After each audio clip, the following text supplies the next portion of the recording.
안녕하세요. 저는 여행을 가던 중 정의로운 한 사람 덕분에 인생의 나랏길을 피한 70대 여자입니다. 저는 살면서 가슴 아픈 일을 참 많이 겪었는데요. 그 험난한 시절을 이겨내면서 가장 가까운 곳에 악마의 탈을 쓴 인간이 있을 거라곤 생각도 못했습니다. 그 인간으로 인해 하마터면 제 인생이 끝장날 뻔한 그 사건에 대해 들려드리려고 합니다. 지금부터 이야기를 시작할 테니 잘 들어주셨으면 좋겠습니다. 저는 20대 초반에 건설 현장에서 일하는 남편과 결혼해 아들 둘을 낳았습니다. 가난한 집안에서 태어난 남편은 시골에서 올라와 정말 열심히 살았어요. 힘든 일을 하면서도 집에만 오면 항상 환하게 웃는 얼굴로 저희 애들이랑 놀아주던 남편이었습니다. 하지만 그렇게 착하디 착한 남편과의 결혼 생활은 그리 오래가지 않았어요. 남편이 일을 하던 중 12층 높이에서 떨어지는 바람에 세상을 떠나고 말았거든요. 저는 그때 너무 큰 충격에 얼마나 울었는지 모릅니다. 여보, 제발 거짓말이라고 말해줘. 나 당신 없임 정말 못 산단 말이야. 당시 저희 애들이 3살, 1살이었으니 제 심정이 얼마나 막막했을지 굳이 자세히 얘기하지 않아도 잘 아실 거라고 생각합니다. 저는 그 후 애들 때문에 집에서 할 수 있는 부업을 하다가 도저히 그걸로는 생활이 유지가 안 돼서 어쩔 수 없이 파출부 일을 구하게 되었어요. 제가 파출부로 들어간 집은 제 또래의 젊은 사장님 부부네 집이었는데 부모님을 잘 만나서 굉장히 부자였어요. 그 집에 아직 100일도 안 된 아들이 있어서 제가 그 애를 돌보며 집안일도 했습니다. 한 번은 그 집 애를 안고 우유를 먹이고 있었는데 저도 모르게 눈물이 나더라고요. 내 자식들을 내가 키워야 하는데 남의 자식들을 돌봐야 하는 이 현실이 너무 서럽고 저희 애들한테도 미안했거든요. 그런데 사모님이 그걸 눈치로 아셨는지 저한테 이것저것 자꾸 챙겨주시더라고요. 아주머니, 이거 우리 애한테 선물로 들어온 건데 아주머니네 애들 입히세요. 저희 애는 아직 너무 어려서 어차피 못 입거든요. 아이고, 이렇게 좋은 옷을 저한테 주셔도 되나요? 애들은 금방 크는데 그냥 뒀다가 입히시는 게 낫지 않겠어요? 하지만 사모님은 선물 받은 옷이 너무 많아서 괜찮다며 저한테 꼭 그 옷을 받아달라고 하시더군요. 사모님은 첫째 아들을 낳고 연년생으로 둘째 딸도 낳았어요. 저는 사모님이 너무 좋은 분이라 어떻게든 도와드리고 싶은 마음에 산후조리도 도와드렸답니다. 사모님, 제가 애를 먼저 낳아보니까 애 낳고 제때 산후조리 안 해주면 몸이 너무 망가지더라고요. 이것 봐요. 사모님의 고운 다리가 퉁퉁 부었잖아요. 제가 마사지 좀 해드릴 테니까 여기 누워보세요. 그러자 저한테 마사지를 받은 사모님은 너무 고맙다면서 저한테 이러시더라고요. 어머, 진짜 시원하다. 저 아주머니 없었으면 어쩔 뻔했어요. 제가 아무래도 사람 복이 있나 봐요. 제가 사모님네 가족을 제 가족이라고 생각하며 정말 열심히 일하자 사장님과 사모님이 저한테 항상 고마워하시더라고요. 그래서 뭐 하나라도 더 챙겨주시려고 하니 저 역시도 정말 감사하게 생각했습니다. 그런데 그런 감사한 분들한테 제가 자꾸 민폐를 끼치게 되는 일이 있었어요. 저희 작은 애가 잔병 치레가 많아서 병원에 가느라 정해진 시간보다 일찍 퇴근할 때가 많았거든요. 사모님, 정말 죄송합니다. 제가 오늘 저희 애 때문에 빨리 병원에 가봐야 될 것 같아요. 한두 번도 아니고 자꾸 이렇게 먼저 간다고 해서 정말 죄송합니다. 아니에요. 애가 아프다는데 죄송할 게 어디 있어요. 저희 애들은 제가 보면 되니까 걱정하지 말고 다녀오세요. 그런데 제가 그 집에서 일한 지 3년쯤 됐을 때였어요. 어느 날 사장님이랑 사모님이 저한테 중요하게 할 얘기가 있다고 하시는 거예요. 저는 그때 저를 해고하시는 줄 알고 엄청 마음을 졸였습니다. 제가 그동안 민폐 끼친 게 많았으니까요. 하지만 사모님은 제 손을 꼭 붙잡고서 정말 예상치도 못한 말씀을 하시더군요. 아주머니, 그동안 아주머니 애들도 키우면서 저희 애들까지 돌보시느라 너무 힘드셨죠? 그래서 말인데 이제부턴 저희 집에서 같이 지내시는 게 어때요? 저희 집 2층에 어차피 방 남으니까 거기서 애들하고 같이 지내세요. 우리 애들이 이미 아주머니 손을 타서 다른 분으로 바꿀 수도 없고 저희 애들 때문에 아주머니네 애들이 뒷전이 되는 것 같아서 제가 너무 죄송해서 그래요. 세상에 어떤 사모님이 파출부한테 이렇게까지 잘해줄 수가 있나요?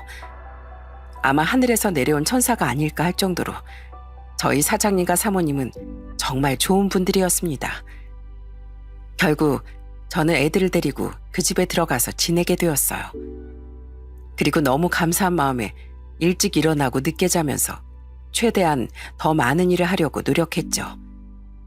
그렇게라도 사장님 부부에게 보답을 하고 싶었거든요. 전 그렇게 그 집에서 지내면서 사모님과 더 친해지게 되었습니다. 언젠가부턴 사모님이 저한테 아주머니가 아니라 언니라고 부르더라고요. 그런데 한 번은 제가 사모님네 둘째 딸한테 이유식을 만들어 먹이고 있었는데 사모님이 자기도 한번 해보고 싶다는 거예요. 그래서 만드는 법을 알려줬더니 열심히 만들어서 둘째 딸한테 먹이더라고요. 그런데 어린애들도 입맛은 있는지 사모님이 만든 이유식을 한 입 먹고 바로 거부를 하더군요. 아유, 언니, 원래 애들 입맛이 이렇게 까다로워요? 언니가 만든 이유식은 덥석덥석 잘 받아먹더니 제가 만든 것만 안 먹잖아요. 얘가 입맛이 이렇게 예민해서 나중에 요리사가 되려고 그러나?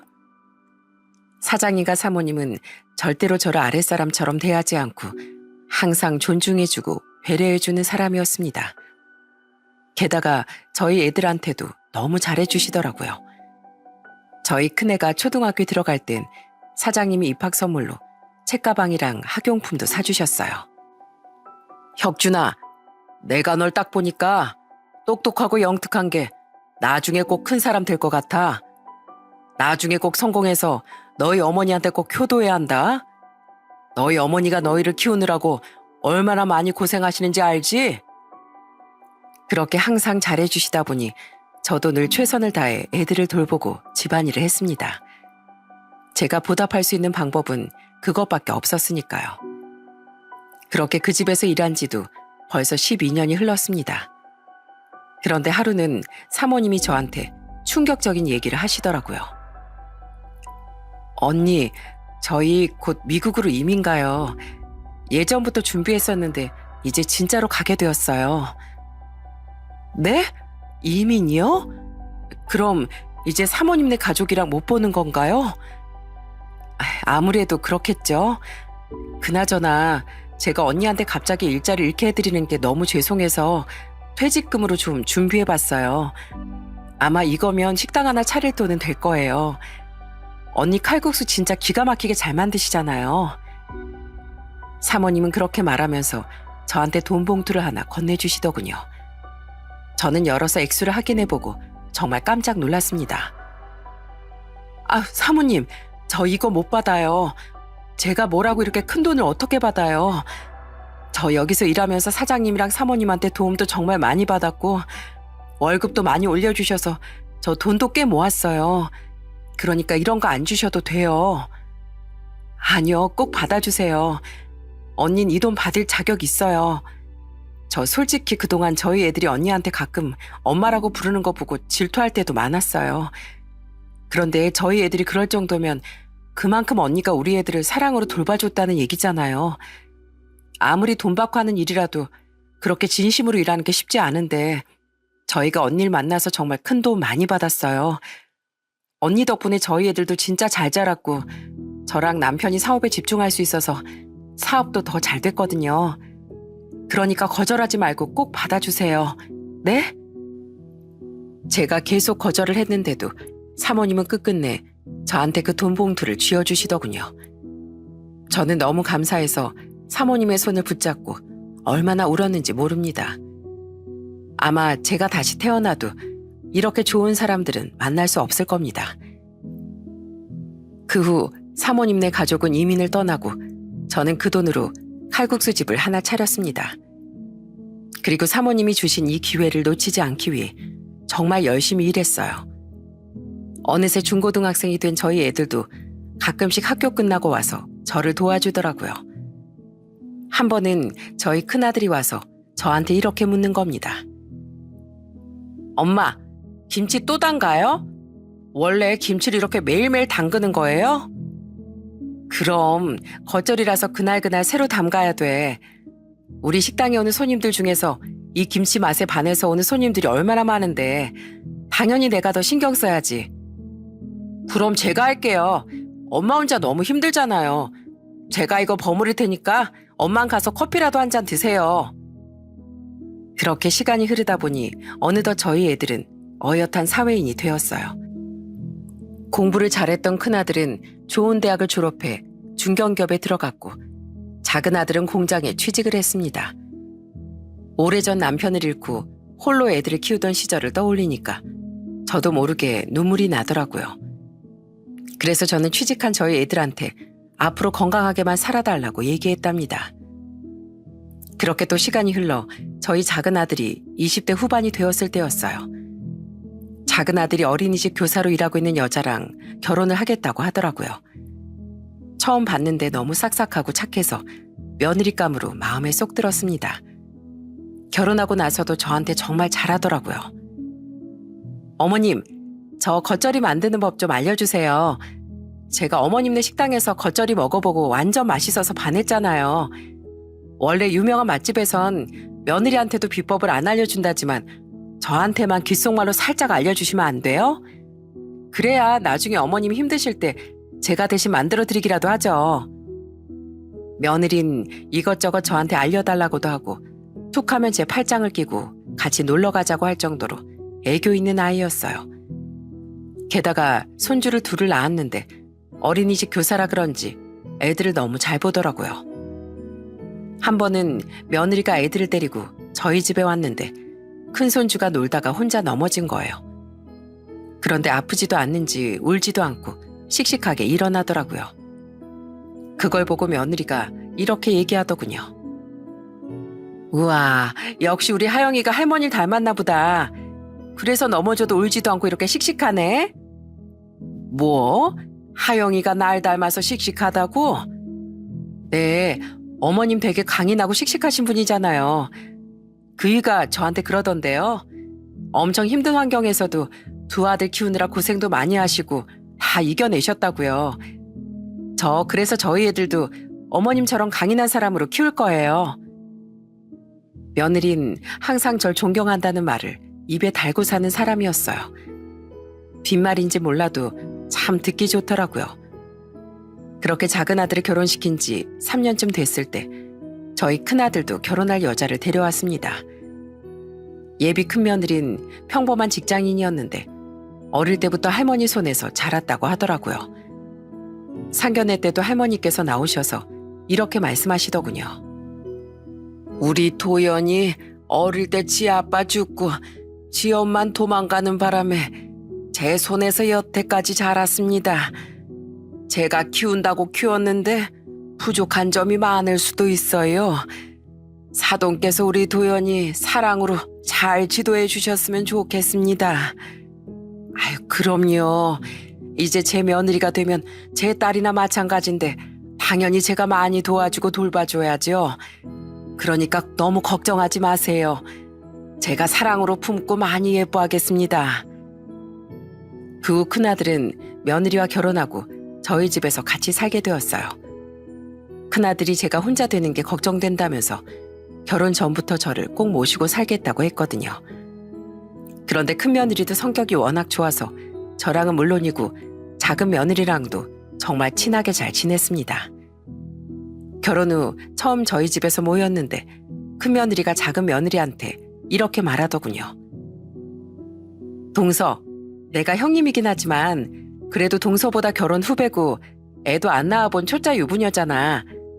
그러니까 동서가 나한테 좀 많이 알려주라. 나 동서를 선생님이라고 생각하고 정말 열심히 배울게. 명절 때도 둘이 더 잘하겠다며 서로 티격태격하기까지 하더군요. 작은 며느리가 저희 집에 와선 부엌에 있던 큰 며느리한테 이렇게 얘기하는 거예요. 형님, 이제 저 왔으니까 비키세요. 형님은 평소에 어머니 모시고 사시니까 이번엔 제 차례라고요. 어머, 동서, 왜 이래? 그래도 내가 큰 며느리야. 우리 집안 대소살 챙기는 일인데 일을 해도 내가 더 해야지. 어떤 시어머니가 이런 며느리들을 예뻐하지 않을 수 있겠어요? 저는 아들들도 착하게 자라줘서 너무 고마웠지만 며느리들도 너무 애틋하고 예쁘더라고요. 저희 큰며느린 결혼한 지 1년 만에 아들도 하나 낳았습니다. 저는 직장을 다니는 며느리를 위해 그때부터 식당을 그만두고 집에서 손주를 돌보게 되었답니다. 저는 비록 오래전 남편을 잃고 힘들게 살았지만 예전에 일했던 사장님 부부부터 며느리들까지 좋은 사람들을 많이 만나서 너무 행복했어요. 그런데 그 행복이 오래 갔다면 얼마나 좋았을까요? 작은 아들이 결혼한 지 7년 만에 생각지도 못한 불행이 찾아오고 말았습니다. 어느 날 작은 며느리가 저한테 전화해서 펑펑 울며 이렇게 얘기하는 거예요. 어머님, 큰일 났어요. 우리 그 공장에서 일하다가 사고가 나는 바람에 큰일 났다고요. 제발 빨리 좀 와주세요. 제발요. 청천벽력 같은 소식에 달려가 보니 이미 저희 작은 아들은 세상을 떠난 뒤였습니다. 알고 보니 작은 아들이 공장에서 이동 크레인으로 철판롤을 옮기다가 옆에 세워져 있던 다른 철판롤이 넘어지면서 사고를 당했다고 하더군요. 그 철판 무게가 자그마치 1톤이 넘는다고 하더군요. 저는 싸늘하게 식어있는 작은 아들을 붙잡고 펑펑 오열을 하고 말았습니다. 승환아, 이 못난 놈아, 애미랑 처자식을 두고 이렇게 가버리는 게 어디 있냐. 너 없이 난 어떻게 살라고. 이렇게 말도 없이 순식간에 가버리는 게 어디 있어. 남편이 세상을 떠났을 때보다 몇 배는 더 슬퍼서 몸도 못 가누겠더군요. 그렇게 슬픔 속에 장례식을 치르고 난 후 작은 며느린 저희 집에 더 자주 찾아오더군요.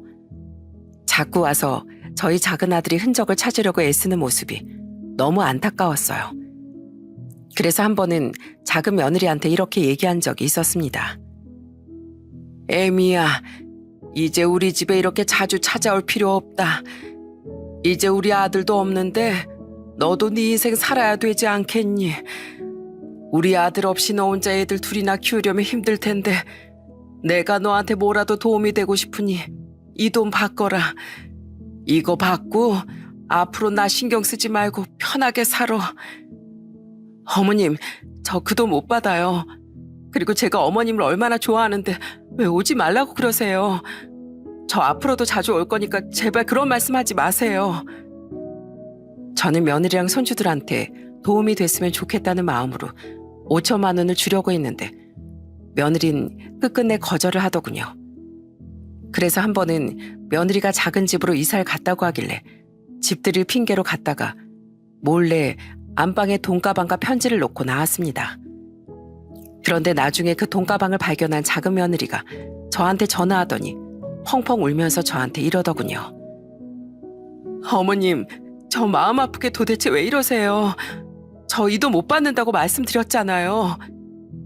애미야, 너 날 너무 좋아하고 존경한다고 했지? 그래서 우리 아들이 없어도 계속 나랑 왕래하면서 지내고 싶다고 했지. 그럼 나도 그렇게 할 테니 그 돈 꼭 받아라. 나랑 앞으로 인연 끊고 안 보고 살 거면 그 돈 다시 돌려주고 나랑 계속 지금처럼 지내고 싶으면 그 돈 받아서 필요한 데 써. 알았지? 그러자 며느린 차마 저랑 인연을 끊지 못하겠는지 결국엔 감사하다고 펑펑 울면서 그 돈을 받더라고요. 물론 저희 작은 아들이 일하다가 그렇게 된 거라 산재 처리를 받긴 했습니다. 하지만 여자 혼자서 애 둘을 키우는 게 힘들 거라는 걸 제가 너무 잘 알고 있었기 때문에 그렇게라도 도와주고 싶었던 거예요. 그 후 저는 작은 아들을 잃은 슬픔을 이겨내기 위해 부단히도 노력했습니다. 하지만 그게 마음대로 되는 게 아니더군요.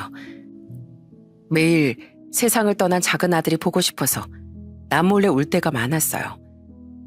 그런데 제가 그렇게 슬퍼하는 걸 알고 저희 큰며느리가 저한테 더 잘해주더라고요. 한 번은 날씨도 좋은데 벚꽃 보러 가자길래 같이 나갔는데 큰며느리가 저한테 사진을 찍어주면서 이렇게 얘기하더군요. 어머, 누가 꽃이고 누가 어머님인지 모르겠어요. 우리 어머님 도대체 어디 계시지? 얘는 다 늙은 나랑 예쁜 꽃들이랑 비교가 되니? 진짜요, 어머님. 제가 언제 거짓말하는 거 보셨어요? 저 거짓말 같은 거 못하는 사람이에요. 그치, 여보? 맞아요, 어머니. 이 사람 말처럼 우리 어머니가 너무 고와서 꽃이랑 구별이 안 되는데요, 뭘. 아이고, 하여튼 부부끼리 꼭 닮아도 너무 닮았네. 이 늙은 엄마 기분 풀어주려고 오버하는 게 아주 똑같아. 큰며느리뿐만 아니라 저희 손주도 저를 너무 잘 따랐습니다. 한 번은 며느리가 사과를 깎아선 포크로 찍어서 저희 손주한테 이렇게 얘기하는 거예요. 우진아, 이거 할머니 먼저 드리자. 항상 우리 집에선 할머니가 1등이라고 얘기했지? 네, 당연히 할머니가 1등이죠. 할머니, 아이고 맛있다. 우리 손주가 주는 사과라 그런지 정말 맛있네. 그럼 이제 할머니는 먹었으니까 다음번에 누구 줄 거야? 엄마 줄래? 아니면 아빠 줄래? 전 또 할머니 줄래요. 할머니가 제일 좋단 말이에요. 그러자 옆에 있던 저희 아들이 깔깔 웃으며 이렇게 얘기하더군요. 뭐야? 엄마 아빠보다 할머니가 더 좋다는 거야?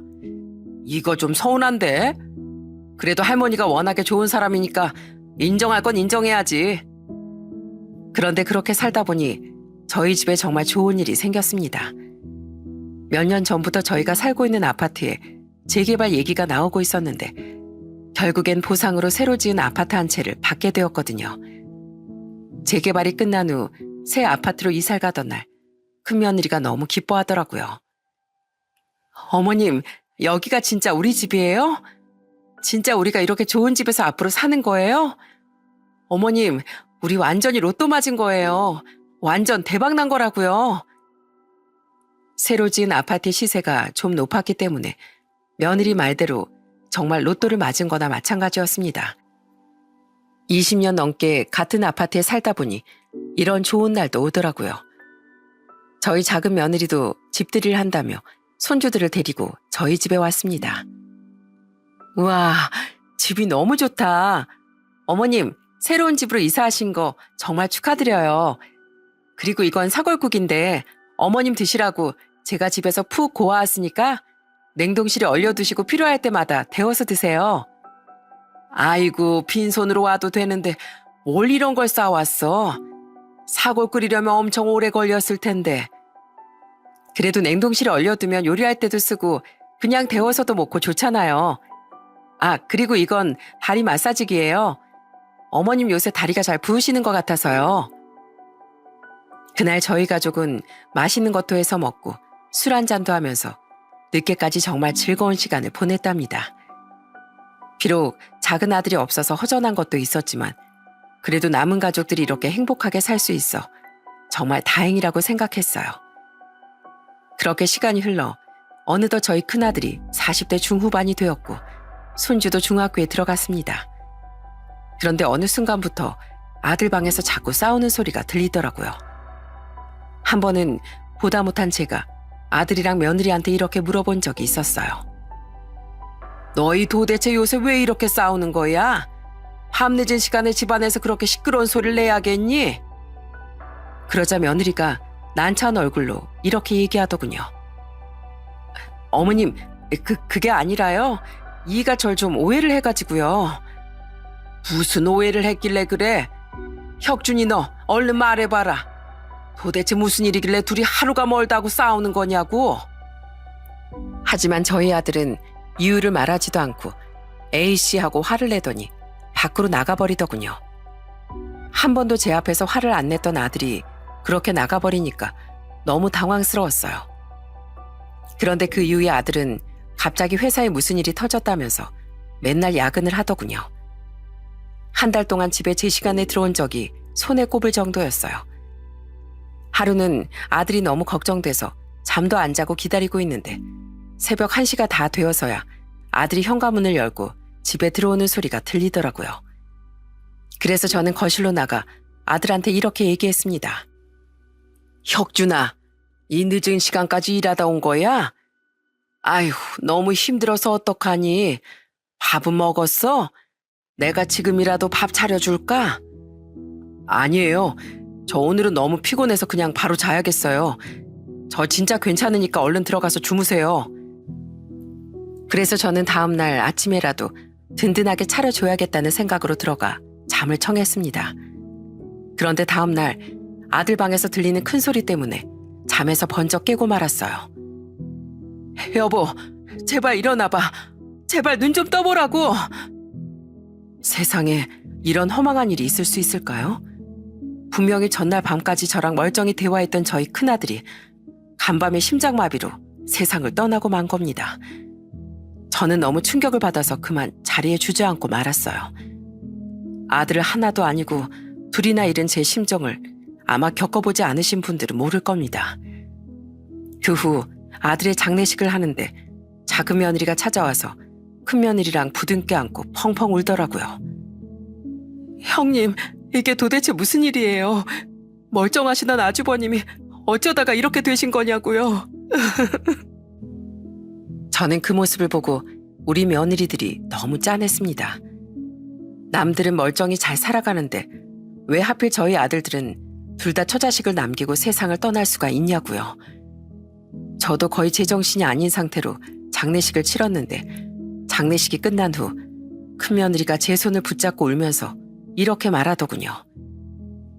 어머님, 설마 저한테도 동서한테 말씀하신 것처럼 앞으로 찾아오지 말라고 하지 않으실 거죠? 저 절대로 어머님 놔두고 안 갈 거예요. 우리 그이는 세상을 떠났지만 그래도 제가 어머님 평생 모시고 살 거라고요. 아들을 둘이나 잃으셨는데 저라도 있어야 어머님이 사시죠. 저는 그렇게 말해주는 큰며느리한테 너무 고마웠습니다. 사실 저도 혼자선 도저히 버틸 수 없을 것 같았거든요. 그 이후로 저는 매일매일 슬픔에 빠져 지냈어요. 그런데 제가 너무 힘들어하니까 큰며느리가 저한테 더 잘해주더라고요. 팔다리도 주물러주고 밥도 차려주고 어찌나 지극정성으로 제 옆을 지켜줬는지 모릅니다. 게다가 저희 손주도 제가 걱정된다면서 학교 끝나고 맨날 제 옆에 꼭 붙어 앉아서 애교를 떨더라고요. 그렇게 큰아들이 떠난 지도 5개월쯤 되었을 때였습니다. 제 나이가 70이 넘어가다 보니까 한 번 아프면 너무 오래 가더라고요. 마음의 병이라도 생긴 건지 병원에 가도 잘 낫지도 않고 며칠씩 알아눕게 되었어요. 그런데 제가 자꾸 아프니까 며느리가 저한테 이런 얘기를 하더군요. 어머님, 저 요즘에 어머님 때문에 걱정돼서 죽겠어요. 그러지 마시고 저랑 같이 이번에 멀리 여행이라도 한번 갔다 오시는 게 어때요? 저 아는 사람이 공기 좋은 곳에 무슨 요양시설 같은 곳을 운영하는데 거기가 말이 요양시설이지 가족들이랑 그냥 힐링하러 가는 곳이라고 하더라고요. 우리 거기 가서 한 달만 지내다가 와요. 한 달 동안 저랑 편하게 지내시면서 우리 그이 마음 편히 보내주자고요. 우리 우진이는 어차피 방학이라서 저희 남동생 집에서 지내면 되니까 너무 걱정하지 마시고요. 저는 저를 생각해주는 그 마음이 너무 고마워 며느리와 함께 여행을 떠나기로 했습니다. 그리고 얼마 후 저는 여행을 가기 위해 며느리랑 같이 KTX에 탔습니다. 어머님, 여기가 우리 자리예요. 제가 복도 쪽에 앉을 테니까 어머님은 창가 쪽에서 창밖 풍경도 구경하면서 편하게 가세요. 그렇게 앉아서 출발을 했는데 며느리가 잠깐 화장실을 간다고 하더군요. 그래서 갔다 오라고 했는데 20분이 넘도록 안 오는 겁니다. 한참이 지나서야 다시 자리로 돌아오길래 저는 며느리에게 이렇게 물어봤습니다. 화장실 갔다 온다면서 왜 이렇게 늦게 왔어? 화장실에 사람이 많니? 아니, 그게 아니라 저 아는 지인한테 전화가 와서 통화 좀 하느라고요. 우리 어머님 저 안 와서 걱정 많이 하셨나 보다. 그쵸? 당연히 걱정했지. 그나저나 창밖 풍경이 너무 좋지 않니? 생각해보니까 내가 여태까지 살면서 여행도 한번 제대로 못 가본 것 같구나. 그럼 이제부터라도 저랑 같이 자주 가시면 되죠. 저 어머님 여행 가실 때마다 단짝 이야기니까 그렇게 아세요? 그렇게 다시 며느리와 도란도란 얘기하며 가고 있었는데 갑자기 또 며느리 휴대폰이 울리더군요. 아, 어머님, 저 아까 통화한 지인이 좀 안 좋은 일이 있어서 그런데 잠깐 나가서 통화 좀 다시 하고 올게요. 금방 올 테니까 조금만 기다리세요. 그렇게 며느리는 다시 통화를 하기 위해 KTX 통로로 향하더군요. 그런데 며느리가 통로 쪽으로 사라지자마자 누가 제 옆으로 다가와 말을 거는 겁니다. 고개를 돌려보니 어떤 남자가 제 옆에 서 있더군요. 저기 어르신, 혹시 옆에 앉아있던 사람이 며느리세요? 예? 제 며느리 맞는데 갑자기 그건 왜 물으시지요? 저는 뜬금없이 저한테 와서 그렇게 얘기하는 남자를 보고 너무 당황스럽더군요. 그래서 어리둥절한 얼굴로 남자를 쳐다봤더니 남자가 저한테 무슨 쪽지 하나를 주면서 심각한 표정으로 이렇게 얘기하는 겁니다. 어르신, 제가 지금 자세히 말씀 못 드리는데 이제 곧 다음 역이니까 얼른 짐 싸고 바로 내리세요. 시간 없으니까 얼른 짐 챙겨서 내리시고 바로 경찰서에 신고하시라고요. 저는 이게 무슨 뚱딴지 같은 소리인가 했습니다. 그래서 남자가 건네준 쪽지를 읽어봤는데 거기에 충격적인 내용이 써 있더라고요. 그 쪽지의 내용은 바로 이랬습니다. 어르신, 며느리라는 사람 절대 믿지 마세요. 아까 통로에서 오빠라는 사람이랑 통화하는데 아주 끔찍한 계획을 꾸미고 있는 것 같더라고요. 지금 땡땡 지역으로 가시는 거 맞으시죠? 며느리라는 사람이 거기에 있는 불법 시설에 어르신을 가두고 재산을 빼돌리려는 계획인 것 같습니다. 지금 살고 계시는 집도 자기 명의로 바꾸고 손주 핑계로 어르신 재산 다 뺏어갈 거래요. 이대로 저 사람이랑 같이 가면 아무것도 모르고 당하게 되는 거니까 제발 도망가서 경찰에 신고하세요. 그리고 제 연락처 남겨드릴 테니까 혹시라도 필요하시면 연락 부탁드립니다. 저는 그걸 읽어보고 너무 충격을 받아 손이 부들부들 떨리더군요. 착하디 착한 저희 며느리가 그럴 리가 없다고 생각했지만 저희가 가는 지역까지 알고 있는 걸 보니 남자의 말이 사실인 것 같긴 하더라고요. 저는 혹시라도 며느리가 통화를 끝내고 자리로 돌아올까봐 허겁지겁 짐을 챙기고 반대편 통로로 가서 다음 역에 도착하자마자 내려버렸어요. 그런데 내린 지 얼마 안 됐을 때 며느리한테서 전화가 오더군요. 어머님, 지금 어디세요? 자리에도 안 계시고 화장실에도 안 계시길래요. 저는 쿵쾅거리는 가슴을 진정시키려고 애쓰며 며느리에게 이렇게 말했습니다. 너 나한테 여행 가자고 한 게 이런 거였니? 나 불법 시설에 가두고 내 재산 빼돌리려고 그런 거였어? 어머님, 그게 무슨 소리예요? 갑자기 그런 소리를 왜 하시는 건데요? 너 내가 계속 모를 줄 알았지? 네가 나한테 무슨 짓 하려고 했는지 다 알고 있어. 나 지금 경찰서 가는 길이니까 그렇게 알고 있어라. 어머님, 갑자기 경찰서 가신다뇨. 뭔가 오해가 있으신 것 같은데 저 어머님한테 나쁜 짓 하려고 한 거 없어요. 진짜 없다고?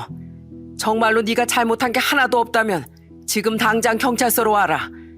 와서 조사해보고 아니면 내가 믿어줄 테니까. 알겠냐? 그런데 며느린 대답도 제대로 하지 않고 얼버무리며 허겁지겁 전화를 끊어버리더군요.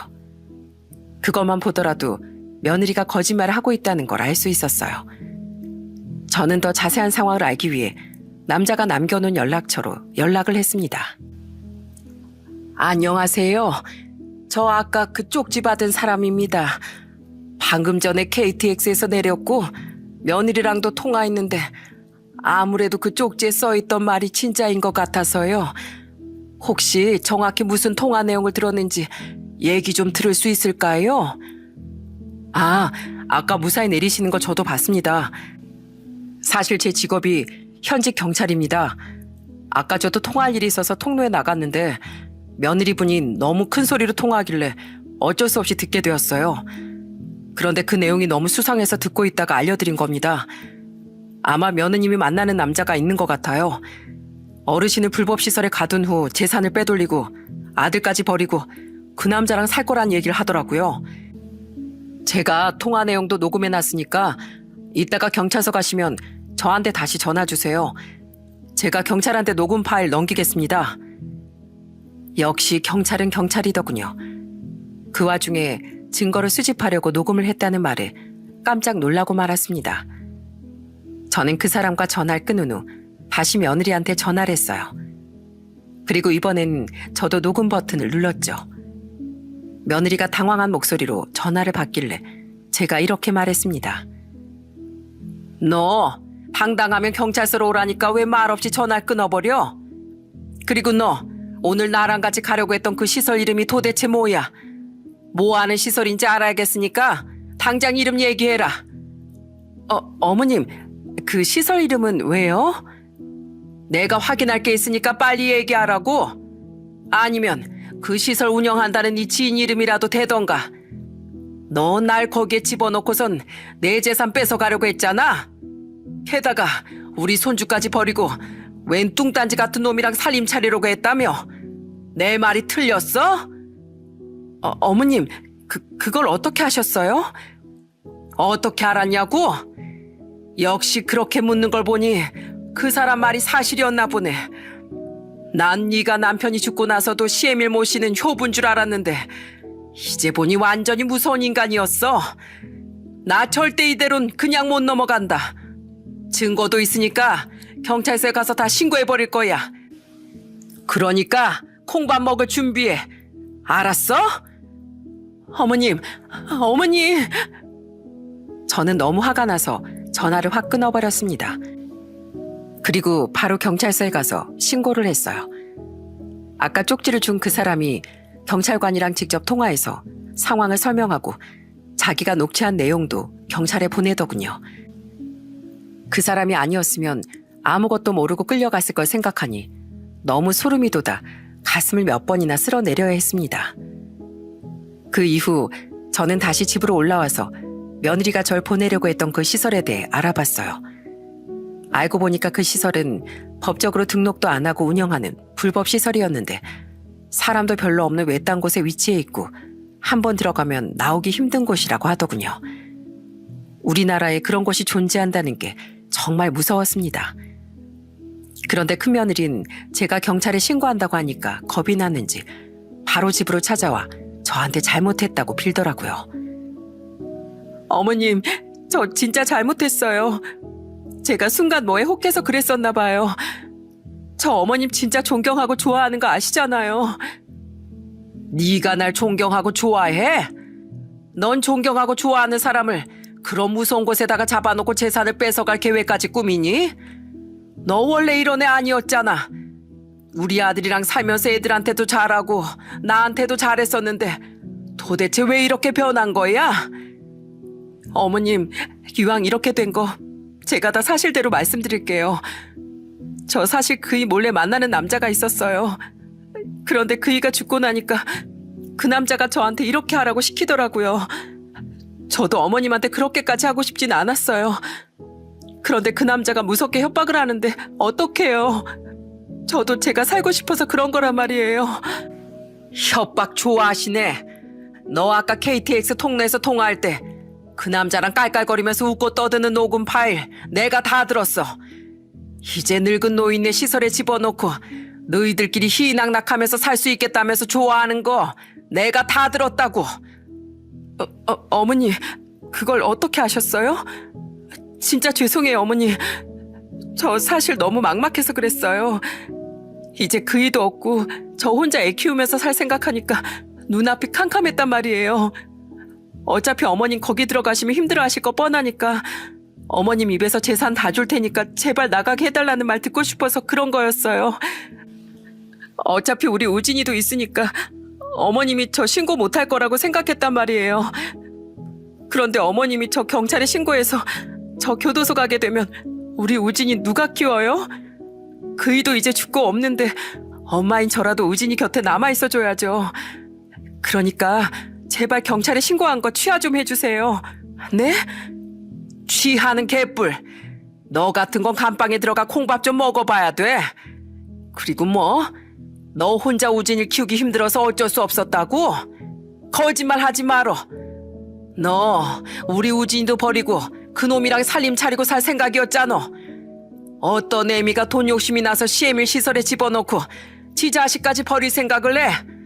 네가 그러고도 엄마야? 네가 그러고도 사람이냐고. 어머님, 진짜 잘못했어요. 저 그런 계획 세운 거 평생 반성하면서 살게요. 그러니까 저 제발 한 번만 봐주세요. 저 깜빵 들어가기 너무 무섭단 말이에요. 그거 무섭다는 사람이 아무것도 모르는 날 더 무서운 곳에 보내려고 해? 너 내가 가만 안 둬. 애초에 네가 우리 아들 놔두고 바람핀 것부터가 잘못이야. 그런데 넌 바람핀 걸로도 모자라. 우리 아들 죽고 나서 나랑 우리 손주까지 버리려고 했어. 너 같은 건 감방에 들어가서 너 같은 죄인들이랑 같이 사는 게 딱 어울려. 그러니까 시끄러운 소리 하지 말고 당장 여기서 나가. 여기 내 집이니까 당장 꺼지라고. 어머님, 제발요. 제발 한 번만요. 며느린 계속 애원했지만 저는 며느리를 내쫓고 며느리의 짐도 다 밖으로 내놔버렸습니다. 세상에 살다 어쩜 이런 일이 있을 수 있는지 너무 황당하고 기가 막히더군요. 마음 같아선 며느리 감방에서 평생 썩게 해주고 싶었지만 미수에 그치는 바람에 결국엔 벌금형만 선고받게 되었어요. 그런데 나중에 이 사실을 알게 된 저희 손주가 저한테 와선 이렇게 얘기하더군요. 할머니, 저 앞으로 엄마 말고 할머니랑 같이 살래요. 우리 엄마가 할머니한테 그런 짓을 하려고 한 것도 모자라 저도 버리려고 했다면서요. 저 우리 엄마 너무 무섭고 못 믿겠어서 절대 같이 살고 싶지 않아요. 그러니까 할머니만큼은 제발 저 버리지 말아주세요. 저 할머니랑 같이 살고 싶어요. 네? 손주가 울면서 그렇게 얘기하는데 너무 안쓰러워서 눈물만 나오더군요. 그런데 이번엔 작은 며느리까지 찾아와 제 앞에서 눈물을 흘리더군요. 어머님, 어떻게 이런 일이 있을 수가 있어요. 그렇게 착하셨던 분이 어쩜 그렇게 끔찍한 일을 꾸밀 수가 있냐고요. 어머님, 앞으로는 아무도 믿지 말고 저만 믿으세요. 다신 그런 인간 말에 속지 마시라고요. 아시겠어요? 저는 그 일이 있은 후 너무 충격을 받아서 한동안 병원을 다녀야 했는데 작은 며느리가 그때마다 절 병원에 데리고 다녔습니다. 그런데 하루는 작은 며느리가 또 저를 병원에 데려가려고 저희 집에 왔는데 하필 그때 큰 며느리가 집에 찾아온 거예요. 큰 며느린 제 앞에 무릎까지 꿇고 빌기 시작하더군요. 어머님, 제가 정말 잘못했어요. 제가 앞으로 다시 어머님 잘 모실게요. 그러니까 저 내치지 마시고 다시 받아주세요. 저희 우진이도 이 집에 있는데 당연히 저도 이 집에 같이 있어야죠. 그런데 그때 작은 며느리가 제 앞을 막아서며 큰 며느리한테 이렇게 말하더군요. 당신 우리 어머님한테 그렇게 끔찍한 일을 저지르려고 했으면서 어떻게 다시 받아달라는 말을 할 수가 있어? 우리 어머님 아들을 둘이나 잃으시고 죽지 못해 하루하루 버티시는 분이야. 그런데 어떻게 그런 분한테 그런 못된 짓을 꾸밀 수가 있냐고. 동서, 나 진짜 정신이 잠깐 어떻게 됐었나 봐. 나 원래 그런 사람 아닌 거 동서도 잘 알고 있잖아.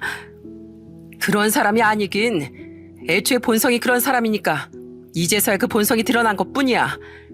본성이 선한 사람은 그런 끔찍한 계획을 애초에 떠올리지도 않는다고. 당신 한 번만 더 우리 어머님 앞에 나타나면 내가 가만히 안 둬. 법이고 뭐고 내 손으로 당신 부숴버릴 테니까 그렇게 알아. 알겠어? 그러자 이번엔 방에 있던 저희 손주까지 나와서 큰 며느리한테 이렇게 말하더군요. 엄마, 나 진짜 엄마가 이렇게 무서운 사람인 줄 몰랐어요. 할머니가 얼마나 좋은 분이신데 나 어릴 때부터 날 사랑으로 돌봐주셨고 엄마한테도 잔소리 한번 하신 적 없이 오히려 아껴주기만 하셨잖아요. 그런데 엄마는 어떻게 15년이나 같이 살았던 할머니한테 이렇게 할 수가 있어요? 내가 봤을 때 TV에 나오는 범죄자들보다 엄마가 제일 끔찍해요. 나 엄마라는 사람 앞으로 엄마라고 부르기도 싫으니까 우리 집에 찾아오지 마요. 엄마가 만나는 그 이상한 아저씨랑 잘 먹고 잘 살라고요. 알겠어요?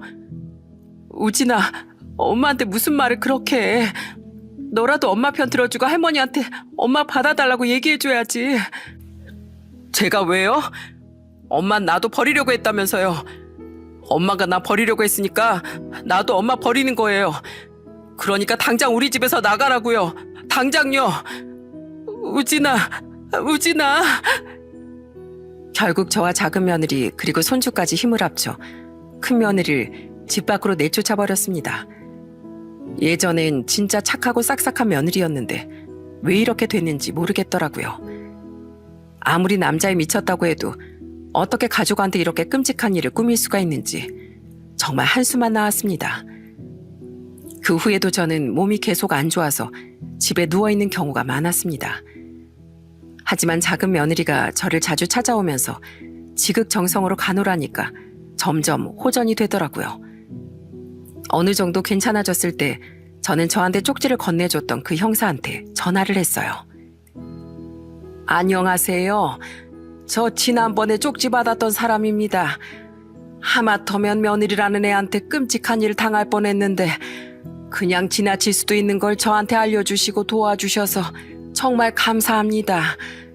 그래서 말인데 제가 사례를 좀 해드리고 싶어서요. 계좌번호 알려주시면 제가 할 수 있는 선에서 어떻게든 사례를 해드리겠습니다. 아이고 아닙니다. 제 직업이 경찰이다 보니 제가 할 일을 했을 뿐인데요 뭘. 그날은 원래 벌차로 내려가는 날이었는데 딱 보니 며느리라는 사람이 못된 짓을 하는 것 같아서 알려드린 거예요.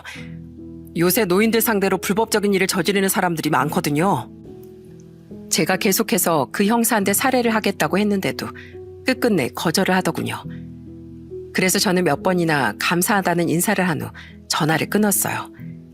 세상에 이렇게 좋은 경찰이 있다니 아직도 세상은 참 따뜻하구나 하는 생각이 들었습니다. 그런데 얼마 후 작은 며느리가 저한테 사전에 말도 안 하고 짐까지 싸들고 손주들이랑 와서는 저한테 이렇게 얘기하더라고요. 어머님, 저 오늘부터 어머님이랑 같이 살 거예요. 진작에 이렇게 하고 싶었는데 예전엔 형님이 이미 계셔서 말씀을 못 드렸어요. 그런데 이제 형님도 안 계시니까 저희가 어머님 모시고 살아도 되죠? 저희 애들도 어머님 너무 좋아하고 저도 어머님이랑 같이 지내는 거 너무 좋단 말이에요. 그러니까 이번엔 저 돌려보내지 마세요. 저 어머님한테 껌딱지처럼 붙어있을 거니까요. 아시겠죠? 작은 며느리가 그렇게 말하니까 너무 예쁘고 고마워서 눈물이 다 나오더군요. 그렇게 저는 작은 며느리와 손주 셋을 데리고 살게 되었습니다. 손주들끼리도 사촌 간에 안 싸우고 정말 잘 지내더라고요. 저는 남편과 아들 둘을 잃었지만 너무 소중한 가족들이 옆에 있어서 요즘엔 너무 행복하답니다. 큰 며느리는 그 이후에도 가끔씩 손주 보고 싶다고 저희 집에 찾아왔는데 그때마다 저희 손주가 보기 싫다고 쫓아내더군요. 손주 말이 아이 연락처도 차단하고 연락도 안 받고 있대요. 나쁜 짓을 꾸미다가 자식한테까지 외면당하는 모습을 보니까 벌을 제대로 받았구나 하는 생각이 들었습니다. 그 후로 상간남이랑 살림을 차려서 사는지 어땠는지 모르겠지만 적어도 가족한테 외면당했으니 그리 행복한 삶은 아닐 거라고 생각합니다. 저는 요즘 하늘에 있는 저희 남편과 아들들이 안심할 수 있도록 최대한 많이 웃고 좋은 생각만 하며 살고 있습니다. 너무 많은 가족을 잃다 보니 평생이 가도 가슴속 상처가 다 치유되긴 어렵겠지만 그래도 사랑하는 저희 작은 며느리와 손주들 덕에 살맛이 난답니다. 여러분, 우리나라 속담 중에 믿는 독에 발등 찍힌다 라는 말이 있죠? 가까운 사람이 아무리 잘해줘도 한 번쯤은 의심해보는 게 나쁘지 않은 것 같아요. 저도 그 형사분이 쪽지를 주기 전까진 저희 큰며느리가 그런 짓을 꾸밀 거라곤 상상도 못했으니까요. 여러분, 그럼 전 여기서 제 사연을 마치도록 하겠습니다. 끝까지 들어주셔서 정말 감사합니다.